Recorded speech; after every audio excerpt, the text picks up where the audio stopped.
नमस्कार, मैं निशि भाटिया और इस वक्त आप देख रहे हैं समाचार उत्तराखंड। चारधाम यात्रा और बद्रीनाथ यात्रा को खोलने हेतु आज तीसरे दिन भी बद्रीनाथ धाम में बद्री संघर्ष समिति, व्यापार सभा, पंडा पंचायत, डिमरी पंचायत, स्थानीय लोगों द्वारा सरकार के खिलाफ नारेबाजी कर साकेत तिराहे से लेकर नगर पंचायत तक जन आक्रोश रैली निकाली गई। लोगों का कहना है कि सरकार जल्द से जल्द चारधाम यात्रा को खोलने की अनुमति दे, अन्यथा हमारे सामने बेरोजगारी का संकट के साथ साथ हमारी आर्थिक अर्थव्यवस्था भी डगमगा चुकी है। चारधाम यात्रा शुरू करो, शुरू करो, शुरू करो, बेरोजगारी खत्म करो, खत्म करो, खत्म करो। बद्री संघर्ष समिति के अरविंद शर्मा का कहना है कि जहां सरकार द्वारा संपूर्ण भारत को कोविड की नई गाइडलाइन के अंतर्गत खोल दिया गया है, वहीं पांडुकेश्वर, गोविंद घाट, फूलों की घाटी तक पर्यटक पहुंच रहे हैं। ऐसे में श्रद्धालुओं को चारधाम सहित बद्रीनाथ धाम नहीं आने दिया जा रहा है। ऐसे में सरकार को दो मुखी रवैया देखने को मिल रहा है।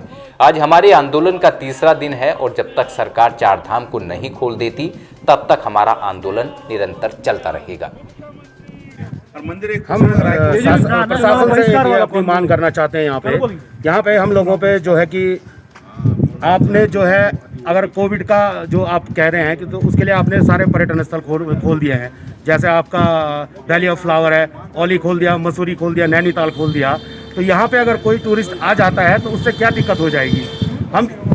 हम एक यही मांग करना चाहते हैं अपने सभी युवा साथियों के साथ मिलकर के कि यहाँ पे आप लोग जो है कि टूरिस्टों को यहाँ पे जो वहाँ पे आ रहे हैं उनको यहाँ पे आने दिया जाए, जिससे यहाँ पे हमारे स्थानीय जो हमारे व्यापारी हैं, स्थानीय लोग हैं, जिनका थोड़ा सा जो है कि अपना जो है गुजर बसर के लिए भाई अपनी रोजी रोटी चल जाए और लोगों को जो है आजीविका चलनी शुरू हो जाए। हम लोग वैसे भी यहाँ पे जो है 6 महीने रहते हैं, 6 महीने तो वैसे भी हम लोगों के पास कोई काम धंधा रहता नहीं है नहीं। इसलिए हमारा ये है कि भाई आपसे सरकार से गुजारिश है कि हमारी इन बातों को जो है मद्देनजर रखते हुए इस पर विशेष गौर किया जाए और यात्रा को जो है सुचारू रूप किया जाए यहाँ पे, क्योंकि यहाँ पे लोग बहुत परेशान हैं विगत पिछले 2 साल। और नीचे तो ऐसा है कि भाई लोगों का अपनी जो है दुकान चल रही है, मकान चल रहा है, थोड़ा बहुत चल रहा है। हम लोग यहाँ पे क्या करें, हम लोग अभी तो जैसे तैसे काट रहे हैं। आने वाले समय में तो हम तो भूख से मर जाएंगे। इससे बड़े या तो हमें बीमारी से मार दो, है कि नहीं है। या तो आप ऐसा करिए, यहाँ पे आने दीजिए लोगों को जिससे कि हमारा जो है कि चल जाए यहाँ पे। यही हमारी आपसे गुजारिश है सरकार से, अन्यथा यहाँ पे ये आंदोलन जो है उग्र हो सकता है। यहाँ पे हम लोग अपने आप को कुछ भी आगे करने के लिए बाध्य हो सकते हैं। अपने परिवार के लिए, अपने बच्चों की रक्षा के लिए हमें आंदोलन तो करना ही पड़ेगा, नहीं तो इसके लिए हम बाध्य हैं। इसकी संपूर्ण जिम्मेदारी जो है सरकार की होगी। हम आपसे यही कहना चाहते हैं। जय बद्री विशाल। सबसे पहले तो मैं कोर्ट का सम्मान करता हूँ और कोर्ट के सम्मान के साथ ही जो यहाँ पे स्थानीय लोग हैं उनकी 2 साल से जो यहाँ पे भुखमरी की जो कागार पे जो पहुँच चुके हैं वो बहुत असहनीय है। और हम शासन से और प्रशासन से यही मांग करेंगे कि इनको देखते हुए कि जो भी यहाँ पे स्थानीय लोग हैं, व्यापारी वर्ग के लोग हैं, इनकी 2 साल से आय का साधन था वो बिल्कुल ख़त्म हो चुका है। स्थानीय लोग तो बिल्कुल इस कगार पे पहुँच चुके हैं कि अपने स्थान अपने बाल बच्चों को क्या खिलाएंगे, क्या पिलाएंगे। सबसे पहले बिजली पानी की व्यवस्था है। कई बार सरकार कहती है कि बिजली पानी माफ़ कर दिया जाएगा, लेकिन इसमें कुछ भी नहीं हो पाता है। सिर्फ जो है कागजी कार्रवाई होती है, धरातल पे कुछ भी नहीं आता है। और हम शासन से यही मांग करेंगे कि यात्रा खोली जाए, चारधाम यात्रा खोली जाए। मंदिर न खोलें लेकिन पर्यटक स्थल खोल दें, जिससे जो है यहाँ के व्यापारियों की, स्थानीय लोगों की आय का कुछ साधन बन जाए। और एक और मैं बात कहना चाहता हूँ कि जो यहाँ के स्थानीय लोग हैं वहाँ उन्हीं को जो है इसकी मार पड़ रही है हर चीज़ से, चाहे लॉकडाउन से हो, चाहे आपके प्राधिकरण से हो। ये प्राधिकरण बिल्कुल यहाँ पे ख़त्म होना चाहिए और ख़त्म ना किया जाता है तो स्थानीय लोगों को इसमें विशेष तौर पर छूट दी जानी चाहिए। उत्तराखंड में गढ़वाल मंडल मुख्यालय में पौड़ी बचाओ संघर्ष समिति के संयोजक नमन चंदोला ने देवभूमि उत्तराखंड सफाई कर्मचारियों संघ की 11 सूत्रीय मांगों को समर्थन दिया है। चंदोला ने सफाई कर्मचारियों को सफाई सैनिक घोषित किए जाने की मांग की है। क्या है पूरा मामला, रिपोर्ट देखिए। सरकार को तो हमारी परेशानी को तो मानना ही पड़ेगा। आज भी हमारे प्रदेश स्तर की वार्ता चल रही है देहरादून में और हमारी समस्या जितनी भी है वो सब जायज़ हैं और सब इस चीज़ को जानते भी हैं। विभिन्न संगठनों का हमें समर्थन आ रहा है और मैं आभारी हूँ अपनी ओर से और अपने समस्त कर्मचारियों की ओर से कि विभिन्न संगठनों के जितने भी पदाधिकारी हैं,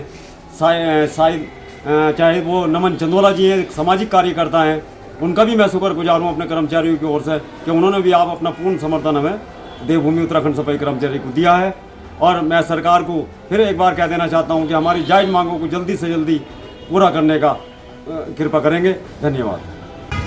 देखिए, आज देवभूमि उत्तराखंड सफाई कर्मचारी संगठन को समर्थन दिया गया और मैं काफ़ी ये दुर्भाग्यपूर्ण है कि जो इस प्रदेश से लेकर इस देश के अंदर सफाई के रूप में हमसे जुड़े हुए हैं, हमारे भाई हैं, हमारे बुजुर्ग हैं, हमारी माताएं, हमारी बहनें हैं, अगर सरकार इन लोगों का ध्यान नहीं रखेगी तो आखिर सरकार करना क्या चाहती है? सफाई कर्मी ही अगर इस देश के अंदर ना हो तो आप सोचिए कि क्या स्थिति होगी। तो सर्वोच्च सम्मान सबसे पहले तो सरकारों को देना चाहिए था हमारे सफाई कर्मियों को।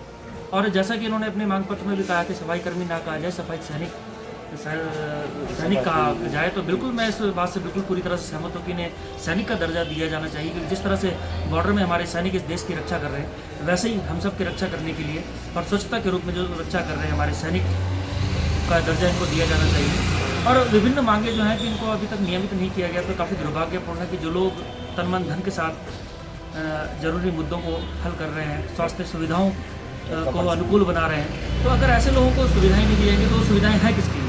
तो मेरा ये सरकार से अनुरोध रहेगा कि जल्द से जल्द हमारे कर्मचारी भाइयों की बातों को माना जाए और हमारी माताएं, बहनें और हमारे बुजुर्ग जितने भी इस आंदोलनरत में हैं, उनके साथ हम कंधे से कंधा मिलाकर आंदोलनरत रहेंगे।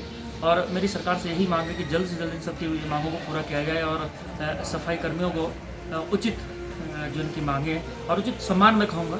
जिस तरह से सैनिक की बात आई है तो सफाई सैनिक का दर्जा इनको जरूर दिया जाए। और मेरा अंत में ये भी जरूर संदेश देना चाहूँगा कि जिस तरह से प्रधानमंत्री नरेंद्र मोदी कहते हैं कि स्वच्छ भारत अभियान के तहत उन्होंने सबके दिलों पर राज किया, वैसे ही हमारे सफाई कर्मियों ने भी हम सबके दिलों पर राज किया। तो मेरा सरकार से अनुरोध रहेगा कि जिस तरह से हमारे सफाई कर्मी ने हम सबके दिल में राज किया, तो इस भावना को सार्थक करने के लिए उनको जरूर उनकी मांगों को पूरा किया जाए और जल्द से जल्द इन मांगों को पूरा किया जाए। और अगर ये मांगे जल्द से जल्द पूरी नहीं होती तो सड़कों से लेकर संसद तक इसका विरोध किया जाएगा और पूरी उचित तरह से विरोध किया जाएगा। उत्तर प्रदेश और उत्तराखंड की तमाम छोटी बड़ी खबरों के लिए देखते रहिए समाचार उत्तर प्रदेश उत्तराखंड, खबरों की दुनिया। जुड़ने के लिए चैनल को सब्सक्राइब करें और लेटेस्ट न्यूज अपडेट के लिए बेल आइकन दबाएं।